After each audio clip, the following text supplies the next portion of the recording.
Today, we're ranking all 15 episodes from Family Guy Season 24. We've already covered a good chunk of the episodes in another video, so we'll only talk about some episodes briefly here. But if you want to see our full breakdowns, check out the video in the description. Starting with what we believe to be the weakest episode in the season, Viewer DMs. This is a bit of a legacy sequel to the show's viewer mail episodes, covering 3 mini-stories in one episode. The first being the breeziest retelling of The Lord of the Rings you've ever heard. Sorry my hobbit hole is so tight. But it's the hole I was given at birth. Keep talking like that and Gandalf's gonna go from grey to white in no time. So the story follows Frodo as he journeys to destroy the One Ring that will stop the evil Sauron. Along the way, he makes some friends, loses some friends, and decides to travel with a funny little creature. Thanks, map. Thanks, great detailed map. You make eye contact with a homeless guy one time and suddenly you two are on an adventure together. But they finally make it to the fires of Mount Doom, where the ring is ultimately destroyed thanks to a clumsy Harrison Ford. Off of my plane. What? He's so stoned. So sorry if this is your first exposure to The Lord of the Rings. It's actually much more exciting than this bit makes it out to be. The next section follows the story of how the Griffin family immigrated to Quahog all those years ago. I thought Peter's ancestor founded Quahog, but I guess canon only exists inside of the last 5 seasons. The journey begins. And we've already lost a Meg to dysentery. The section covers the trials and tribulations of the family on the Oregon Trail, braving the harsh winter snow, killing an angel by accident, and then having a new angel point them in the right direction. Yeah, as soon as men started making guns, God stopped sending his people. Nobody else needs to get hurt. You already shot Jerry. Oh, he had a name. Now I feel worse. And the final section is just a hypothetical Quagmire TV show from the 1960s, which involves him doing little skits and slapstick bits. You sure you still want that Quagmire spinoff? Whoa! Have you ever seen such furniture? Yeah, we think this is easily the weakest offering of Season 24. That Lord of the Rings parody is so bare bones and has nothing to it. The Oregon Trail sketch at least has some decent comedy, but the Quagmire show mostly just falls flat. Luckily, nothing in this season was offensively bad, but we still feel confident about putting this one at the bottom. And following that, at number 14 is A Few More Ways to Die in the West, a Western-themed episode filled with romance, backstabbing, and funny mustaches. What happened to you? It's not my fault. They put the saloon next to the salon, and I got very confused. So in this episode, Peter is Quiet Burp, a Western gun for hire with his own posse of fellow outlaws. Oh, and look, Ernie's back. I wonder what kind of long, drawn-out battle he and Peter will... Oh well, back to the Family Guy graveyard with you. Tell Diane we said hello. But afterwards, we're treated to a pretty cool and stylish opening credits montage, complete with a Western-style rendition of the theme song. If they're gonna keep doing parody episodes, this is the kind of effort they should be putting into it. Now let's see if the rest of the episode measures up. Lady hanged for wearing pants. Good. One less wacko on the streets. So Quiet Burp and his gang are assisting in the transportation of money for a wealthy businessman, but they find themselves victims of a classic railroad robbery. Ah, shit. Hey, Vivienne, no biggie here, but did you need that money for anything? Humanity really took the next step towards prosperity when we upgraded from the big burlap sack with a dollar sign on it to the wallet. But the gang catches a glimpse of the thief and sets out to track them down. Meanwhile, on this same train, 2 traveling actors are hoping to make it big in their next town. It was a mutual decision to kick John Wilkes Booth out of our improv group. Who knew he was gonna do that? I tell you, these method actors are getting out of hand. But I guess some blame could be put on the audience member who suggested Guy Who Kills the President at an improv show. Anyway, the gang makes their way through the desert to reach the town of Golden Stream, where their thief has arrived with the money. That'll show them, separating those carpetbaggers from their money. What's this? A girl? Doing a man thing? You guys don't understand, this was super shocking at the time. Aliens could have landed in the town and people would have been just as shocked if you told them there was a girl who could use a gun. But when Quiet Burp arrives in town, he actually falls for the woman, not realizing she's the one who robbed them. Would you be up for dinner? Oh, well, it's nice of an armed stranger to wander into an active classroom to ask me this. Yeah, but everyone was packing heat back then. It was a different time. It was a simpler time. It was a low life expectancy time. But after getting to know each other, Quiet Burp soon discovers she was the one behind the mask all along. I was only doing it because of the destruction your boss's bone saw brought upon the soldiers. She makes a good point. Civil War bone saws were extra dull. You'd have better luck cutting a guy's arm off with safety scissors than with those things. Luckily, love is stronger than a one-time freelance gig, so the two plan to run off together before Quiet Burp is apprehended by his gang. They say posse's posse, but I can see this one's not as tight as it used to be. Yeah, the writers kinda had a field day when they realized what the word posse sounded like. The writer's room sometimes sounds like a freshman classroom, which, hey, isn't always the worst thing. Get ready to draw. I put the sun in the corner. Quiet Burp and his lover manage to escape the town, but the gang is hot on their trail. Thankfully, those 2 actors from before have started getting into the blowing up a mountain for gold business, and like their TNT, business is booming. Well, you can't get rich without burying a few people under mountains of rubble. How do you think Jeff Bezos got his start? Unfortunately, Quiet's boss catches up to them, so it looks like it's curtains for their story. Man, that one was really up there. Bezos strikes again. And now those two will get to enjoy a long, happy 10 years max together before one or both of them dies of dysentery. I know a lot of fans seem burnt out on the show's parody episodes, and honestly, this one doesn't really help. Both stories are pretty weak, with the plots loosely threaded together with gags and bits that feel less like a coherent plot and more like the writers riffing. There are some gems here, like the intro and the posse jokes, but other jokes just fall flat, like the wet goods store and, well, really kinda everything with the Stewie and Brian plot. Not the finest outing for those two. And at number 13 is Lower G.I. Joe, where Peter and the guys have a disagreement over a toy removed from Peter's colon, and Brian thinks he accidentally killed a kitten belonging to Mayor West. Given your age and embarrassing lack of pop culture knowledge, it's time I schedule you for your first colonoscopy. So in the main story, all of the guys are a bit nervous about getting their first colonoscopy. Hard to blame them. They probably haven't had a camera so close to their insides since college, but I don't think they can be as drunk as they were then for the procedure. What if we rented a cabin and did the prep night together so we could be there to support one another? So it'd be a trip all about everyone taking the largest poops they can? You know how guys always wondered what girls do at sleepovers? I'm pretty sure this is what they imagine guys do. So the guys get themselves a cabin and drink so much that the following BMs are absolutely gonna tank their Airbnb scores. I called the shower. Why wouldn't you call the toilet first? I don't have time to argue with you. I'll be in the shower. And once their colons are cleared and the colonoscopy has been performed, everyone's results come back normal. Except for Peter's. Being shocked Peter has irregular colon results is like being surprised to find a shut up Meg gag in literally any episode of Family Guy. My childhood G.I. Joe!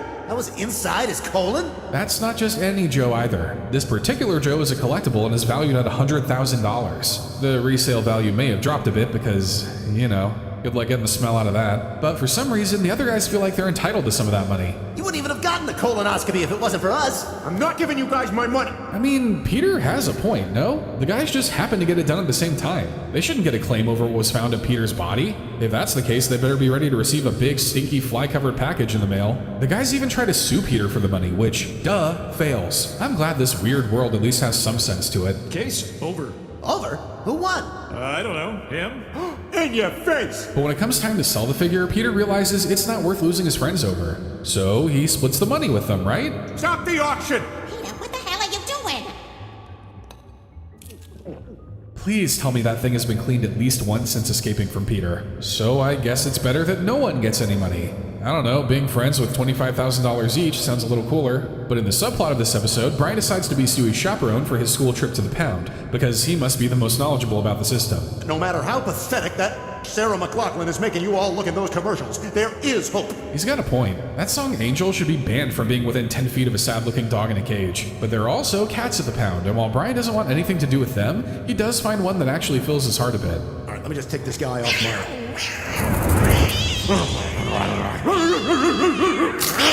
It also fills his stomach a bit too. But after disposing of the body, Brian learns that this wasn't just some random unloved kitten. My sweet feline companion, Meower West, has gone missing. Wild West has been just looking for an excuse to unload a buckshot on Brian ever since that Christmas manger mishap, and this might finally be his chance. But they managed to find a kitten that looks pretty similar to Meower West, so it looks like Brian might actually be getting away with this scot-free. Good news! I think we found your missing cat. It may have had a heart attack. I think more than just its heart might have been attacked, but it turns out that West Kitten survived Brian's mauling and returned to him. Sweet, but Brian still should face some punishment for attempted feline murder, and there's only one punishment dogs will respond to. Bad boy. Ow! Bad boy. I can't breathe! Very bad boy. That's worse! Please, just send him to the electric chair. It'd be less excruciating than this. So this one wasn't all that amazing. The Peter plot started out funny, but the conflict of the guys wanting the figure money felt incredibly forced and didn't feel believable. The Brian plot is only really memorable for its brief blips of animal violence, something I'm sure most people are trying to forget. And without any strong or memorable jokes, this thing kinda just sinks to near the bottom of this season.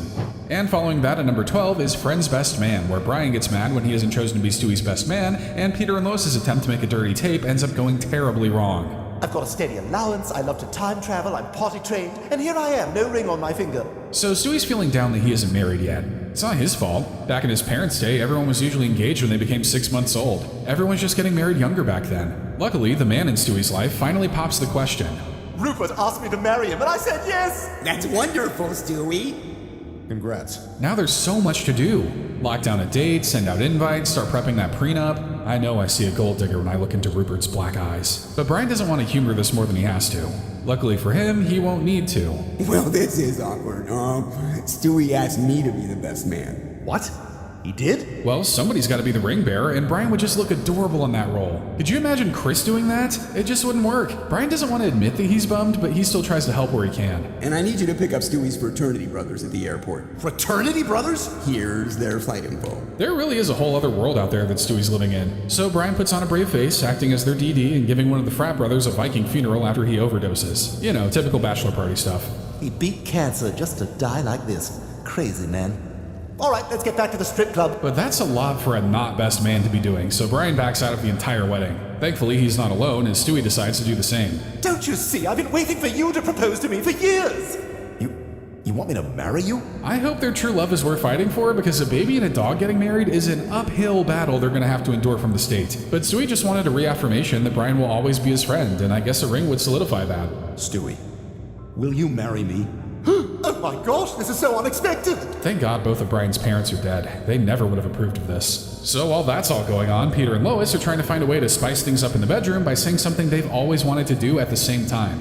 1, 2, Crumble. make a Teacher, I mean, tape. Okay, let's do it! But much like doing the dirty on a beach, this sounds much better in theory than in practice. You were never meant to see certain parts of your body in such high definition. And you're positive this isn't that tape that kills you if you watch it in 7 days? Pretty sure. Lois is taking the revelation pretty hard, mostly because seeing Peter's naked body in HD is probably causing her toes to curl and her hair to turn gray. There really are never-ending nightmares to discover out there. If I'm being honest, I guess I never really thought about how long Peter's ass crack was. Oh, but there's a Rule 34 Tumblr artist out there that's been thinking about that for years. Let them carry the horror. Unfortunately, much like that aforementioned tape from The Ring, their video gets leaked and sent out into the world. YouTube didn't even bother to censor the video, classifying it as a nature documentary instead of...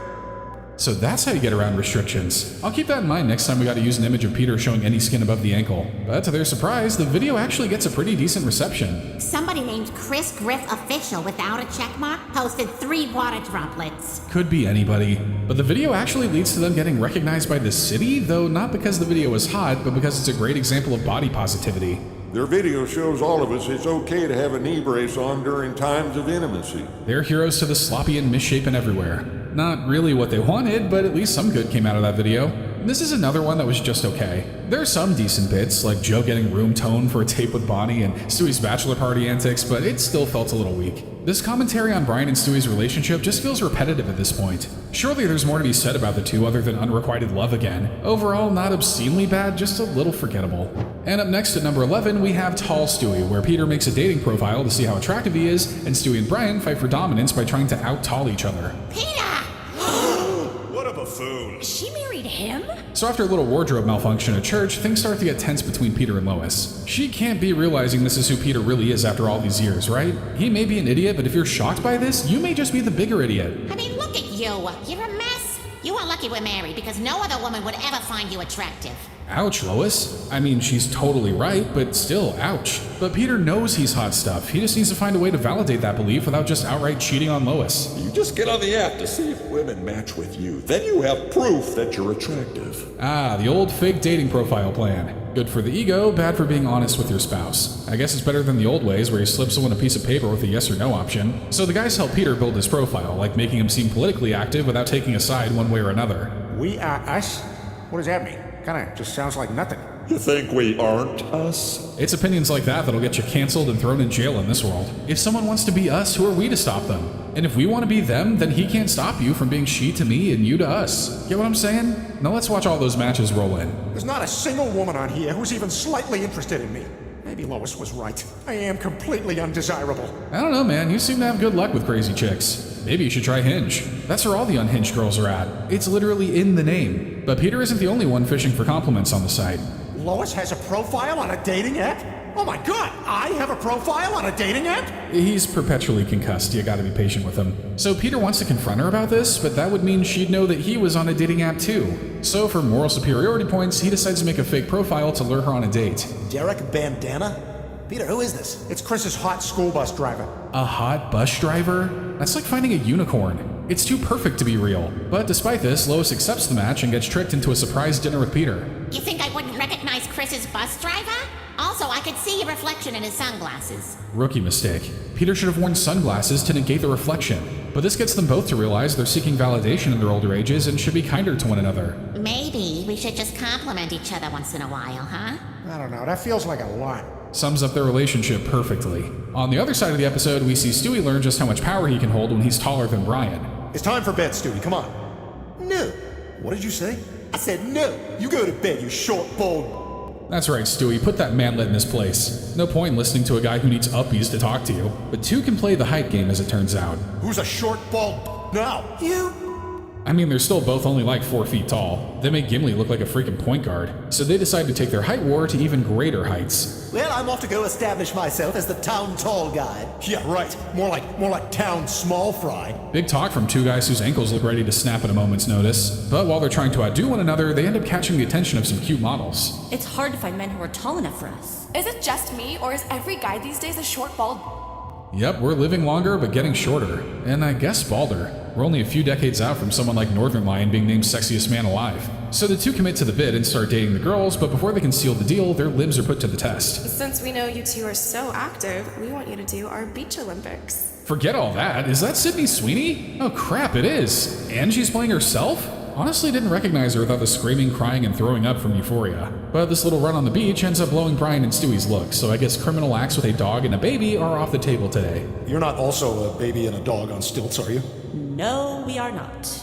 Overall, this episode was just fine. The Brian and Stewie subplot is probably the most entertaining of the two, and while there are some funny moments in the main story, there's nothing really to write home about. Kinda surprised they didn't use someone like Sydney Sweeney for a bigger role, because she didn't really leave much of an impression here. And breaking into the top 10 is Playtime, which involves the gang trying to save a local theater by putting on 3 famous plays simultaneously. Okay, let's do this. Places, everybody, as they say in the theater. Breaking L3 vertebrae. The first play is To Kill a Mockingbird, a searing portrayal of the Jim Crow South. It's made a little less depressing and a little more funny. Hello to the all-white jury, the all-white gallery, and the very rickety segregated balcony.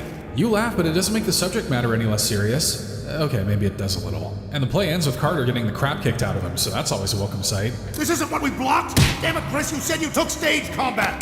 The next play is The Odd Couple, a story of 2 guys moving into the same apartment back when you could do that without your parents side-eyeing you and asking a bunch of questions. And even though we both have solid careers in an era of famously depressed New York real estate, it makes sense we should split rent. Yeah, so these guys have slightly different standards for living, which gets them into a bunch of wacky hijinks that mostly just leads to Quagmire trying to sleep with Lois and Bonnie. Look, if you want the best performance, you gotta go method. It's our characters having Peter, not us. Oh, Glenn, is that a hot rubber? And finally, Hamlet, Shakespeare's famous tragedy about the universally understood desire to kill your stepdad. I'm still the same uncle you've always known, except now I'm having with your mom. Shakespeare really had his finger on the pulse of angry teens everywhere. The play follows Hamlet, who sets out to avenge the death of his father by killing his uncle after seeing a ghost of his dad. This was back when My Ghost Dad Made Me Do It was a credible legal defense. Great job, son. Now let's drag him behind the castle and violate his corpse. For a parody episode, this one actually wasn't too bad. The meta-framing of this being one big play leads to a lot of funny moments, and while the literary jokes are kinda obvious, there's still a good amount of decent comedy to be found here. And at number 9, we have Manifest Destiny, revolving around Peter and the guys winding up on Fire Island and Stewie getting way too into memes. Is it possible this is Kokomo? It's checking too many boxes. So after their boat capsizes, the guys wash up on the shores of Fire Island, where it's just guys being guys with no women to nag them. Weirdly, it seems like a lot of straight guys is heaven, despite all the short shorts and pastels. It seems cool at first, but when they're asked to pay hundreds of dollars for their stay, they make a break to escape the island.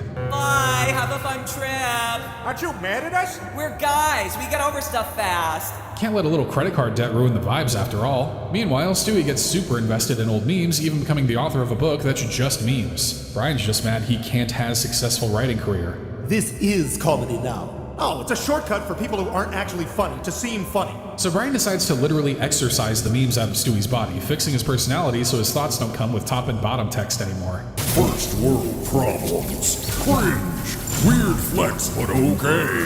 This is the kind of episode you get when you let boomers discover the internet. This episode is a bit of a mixed bag, being fairly funny with Peter's plotline while feeling incredibly outdated with Stewie's. It's a bit down the middle, and that's why it's landing near the middle of this list. And coming in at number 8 is Bringing Up Brady, where Meg enters a friendship with Tom Brady, and Brian and Stewie move into an IKEA. How does a pretty girl like you know so much about football? I'm a woman in New England. So Meg helps Tom Brady with his sports commentator job by feeding him lines through his headset, and while she thinks a romance might spark between them, it becomes clear Brady is just using her. Meg had always dreamed of this day, but now that it's happened, it's not all that cool. On a scale of 1 to 10, they have to put her on a different scale because she's like 200 pounds. So she gets back at him by tricking him into proposing to her on live TV, which he actually goes through with, but Meg realizes they just aren't meant to be together. You could have come to that conclusion after there were millions of dollars to win in a divorce, though. I can't trap you into something you don't want to be a part of. You've got the rest of your weird life ahead of you. Meanwhile, Brian and Stewie decide to move into an IKEA to live the high life without the being super successful part. I might go pretend right on one of the cardboard computers in one of the fake dens. I like our life. And he'll make the same amount of literary impact as he would with a normal computer. So the two try to act all fancy by hosting a dinner party with Quahog's elite, but as soon as the guests start to clue into the fact that they're in a department store, Brian and Stewie start making people disappear. Should have just sat there and ate your Reese's. Overall, this episode had some decent bits in it that kept the just okay plots moving along. But the one thing to remember is that Tom Brady was too much of a coward to voice himself again. How the hero of New England has fallen. And following that is number 7 with Dear Francis, where Lois becomes concerned when Peter calls out his dead dad's name in bed. You might have some feelings about your father that you still need to process. Props to Lois for being so understanding, because this may actually be grounds for divorce to most people. Unless your dad was like really hot, I guess. But the Francis Peter ended up calling out to wasn't his dad, but a new waitress down at the Clam, which makes Lois a whole lot less understanding.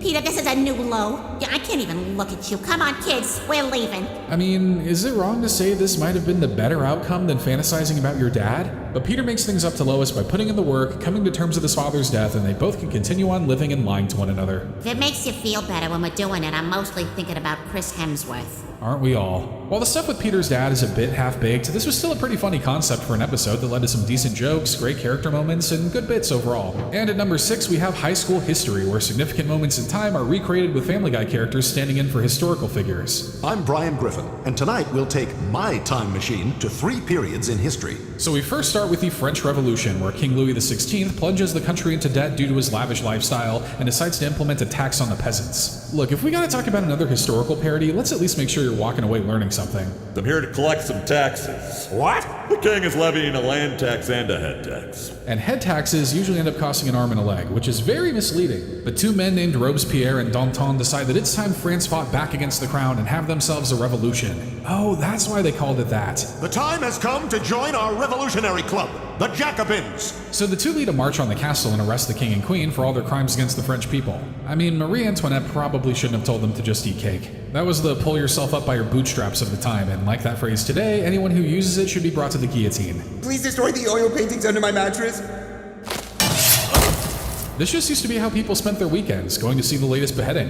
It was a simpler time before sports betting ruined everything. But the guillotine is kinda addicting. Use it too many times and it might just come back to bite you in the neck. I know I wanted to be head of state, but this is... Oh, my brain's stopping. Next up is the American Civil War, where the country was split into 2 factions, driving friends and brothers to fight one another. The gray ones are from Louis Vuitton and the blue ones are from TJ Maxx, so... That's fine. I'll be Union. I'm not sure if the war being decided over what colors people wanted to wear makes it any less horrendous. Over in Washington, President Lincoln comes up with a strategy that could help the Union beat the Confederacy. Black men should be free. That's what I'm talking about. And sent up to the front line as soldiers. Yeah, history isn't always as squeaky clean as it's presented in school. Are you telling me people didn't just stop being evil on a whim? Anyway, to rally his troops, Lincoln decides to go to Gettysburg to address the Union, which unfortunately cuts into the stage time of aspiring comedian John Wilkes Booth. Look, whatever this is about, I'm sorry. I respect actors. How about you give me a headshot? Well, he did ask for it, so you can't be too upset about what comes next. And sometime later, after the Union finally brings the war to a close, Booth makes good on Lincoln's request. If you were an actor who did this nowadays, you'd probably still have a decent career after posting a Notes app apology. And Booth would shout the motto that has become etched in history. Did I do that? And finally, we come to World War II, specifically the part where Europe is being bombarded by Axis attacks, leading the United States to step in like the heroes we... Oh, wait, the US didn't get involved until Pearl Harbor. Well, we're heroes and we have a good enough incentive. A date that I probably knew was coming, but allowed to happen.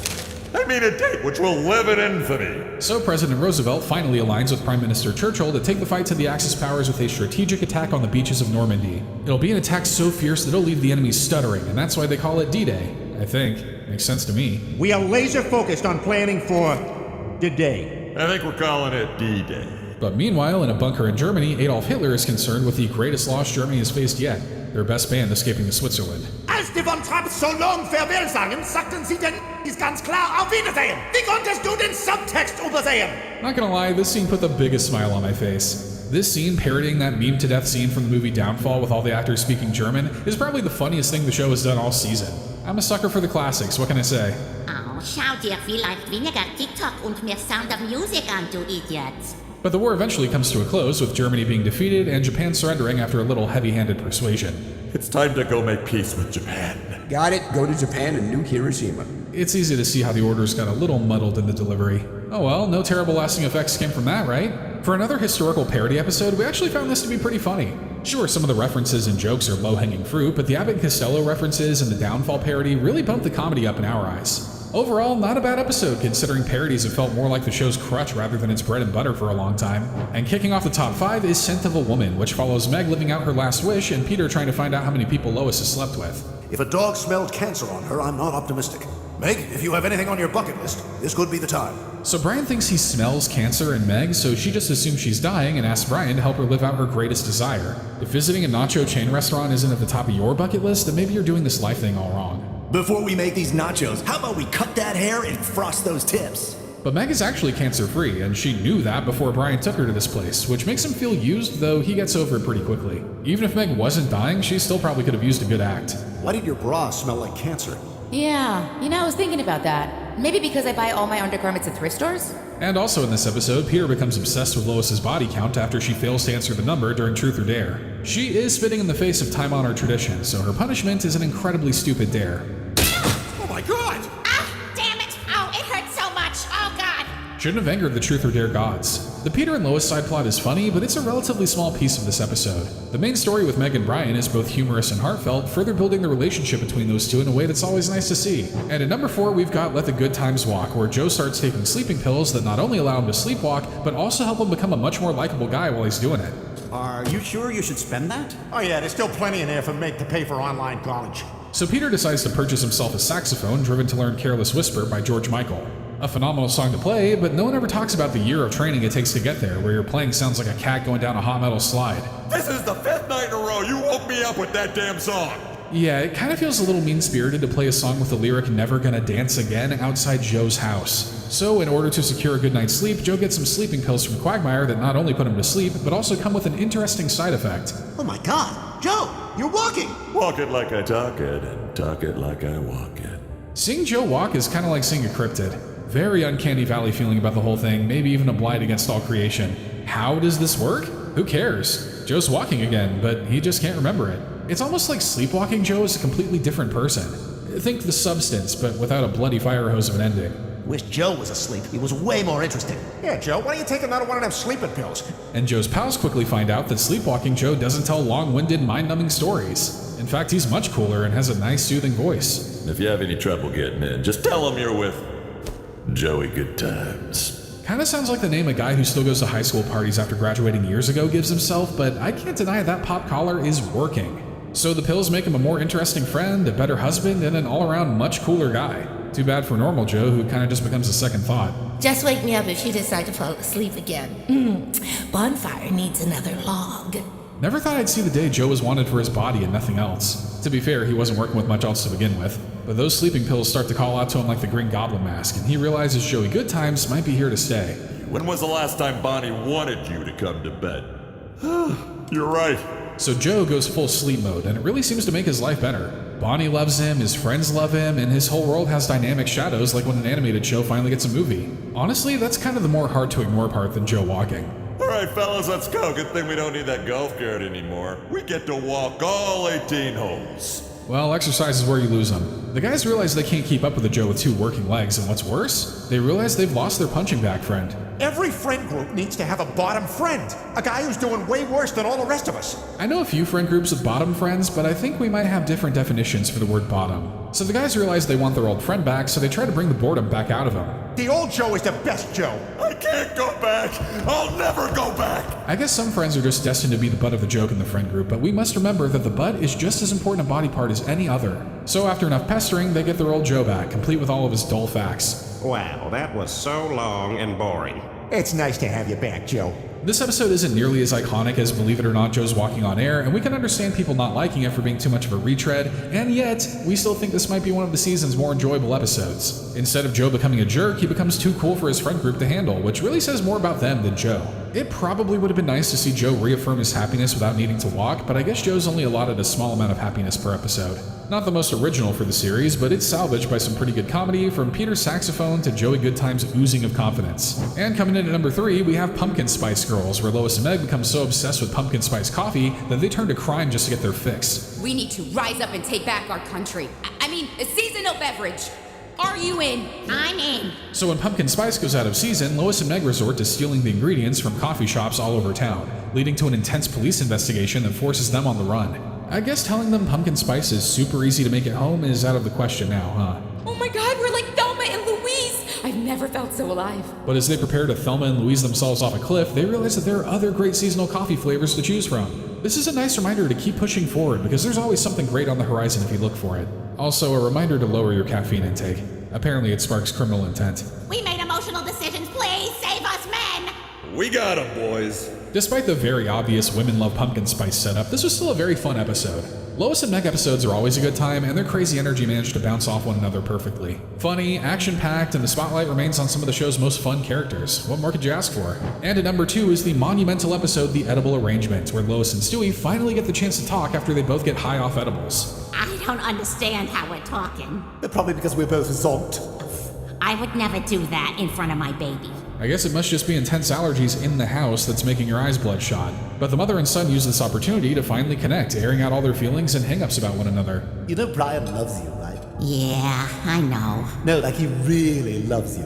They also take this opportunity to crap on Brian, which, fair. They've probably both been bottling that up and finally have a chance to air it all out. This whole ordeal proves to not only be fun for the two, but cathartic as well, as they become closer than they've ever been before. Stewie, I see you, I hear you, and I feel the same way. Unfortunately, they wake up forgetting this whole night happened, which is a shame. Gotta return to that status quo after all. But hopefully something deep inside them will remind them of this moment, and they'll continue to look at each other in a whole new light. Oh my god, what is wrong with you? It's just Oreos. Maybe. It's easy to see why a lot of people love this episode. It expanded upon a character dynamic we didn't think we'd ever see, and it led to some great moments of love, understanding, and comedy from Stewie and Lois. The only thing that really holds this episode back is the fact that you have to get through 2/3 of mostly nothing to get to it. If it could have tightened its waistline just a tad, this thing could have been the best of Season 24. But what we think is the best episode of Season 24 is actually the episode Phony Montana, where Brian accidentally develops a Cuban accent while dating a Hispanic girl, and Peter and Lois get some mixed signals from a potential swinger couple. I'm guessing that migraine scrambled you all up. So this is like an actual disorder? So Brian gets exposed to loud Cuban music, which seems to infect his brain and change his whole manner of speaking. Sounds like he had a brain aneurysm with a little flavor, so it could have been worse. But this forces him to hide his voice from his new girl to not offend her, but of course, the Cuban inside is bound to come out sometime. You think you can take me? You're gonna need an army to take me! Maybe if he does the same thing to his brain again, but this time with an audiobook, he might come out as a good writer. Just some food for thought. While this is going on, Peter and Lois become friends with a couple they're pretty sure are swingers, but become insulted when they don't get invited to join in. They're trying to see if we are actually into them. Which we're not. No. Gotta be that. After all, it's flattering just to be asked. And to be the only couple left out of the hookup is probably one of the most insulting things you can experience as a couple. So they decide to turn up the heat, only to be rejected. Aren't you guys swingers? We like to have fun, yeah, but we don't do it with everyone. You could have spit in Peter and Lois's faces and it would have been less insulting. Oh well, they can still make love on their couch and show that couple what they're definitely not missing. There'll be a little asterisk in the record books, but it still kinda counts. Pound for pound, this may just be the most consistent, strongest, and funniest episode of the entire season. Both stories are a ton of fun in different ways. Brian going full Cubano leads to a lot of great interactions, and Peter and Lois being on the same level of delusion is always fun to see. So if we're talking story, characters, and comedy, we think Phony Montana is the best episode to come out of Season 24. But what were your favorite episodes from this season? Be sure to let us know in the comments down below, and be sure to leave a like and hit the subscribe button if you want to see more.